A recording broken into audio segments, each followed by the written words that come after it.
ಬಳ್ಳಾರಿಯಲ್ಲಿ ಬ್ಯಾನರ್ ವಿಚಾರಕ್ಕೆ ಘರ್ಷಣೆ ಪ್ರಕರಣಕ್ಕೆ ಸಂಬಂಧಪಟ್ಟಂತೆ ಗಲಭೆಯಲ್ಲಿ ಭಾಗಿಯಾಗಿದ್ದ ಕಾಂಗ್ರೆಸ್ ಕಾರ್ಯಕರ್ತರಿಗೂ ನೋಟಿಸ್ ಜಾರಿಯಾಗಿದೆ. ಇನ್ನು ಈ ಗಲಭೆಯಲ್ಲಿ ಭಾಗಿಯಾಗಿದ್ದ ಕಾಂಗ್ರೆಸ್ನ ಕಾರ್ಯಕರ್ತರಿಗೂ ನೋಟಿಸ್ ಜಾರಿಯಾಗಿದೆ. 30ಕ್ಕೂ ಹೆಚ್ಚು ಕಾಂಗ್ರೆಸ್ನ ಕಾರ್ಯಕರ್ತರಿಗೆ ಪೊಲೀಸರು ನೋಟಿಸ್ ಕೊಟ್ಟಿದ್ದಾರೆ. ಒಟ್ಟು 107 ಜನರಿಗೆ ನೋಟಿಸ್ ಕೊಟ್ಟಿದ್ದಾರೆ ಪೊಲೀಸ್ ಅಧಿಕಾರಿಗಳು.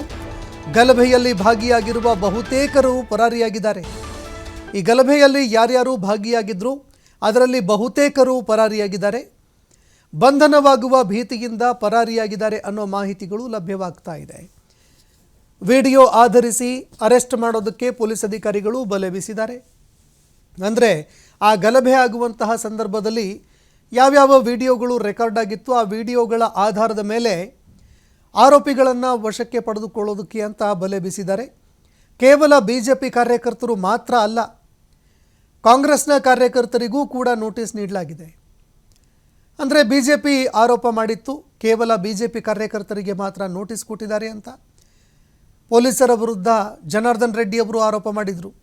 ಇದೀಗ 30ಕ್ಕೂ ಹೆಚ್ಚು ಕಾಂಗ್ರೆಸ್ನ ಕಾರ್ಯಕರ್ತರಿಗೂ ನೋಟಿಸ್ ಜಾರಿಯಾಗಿದೆ.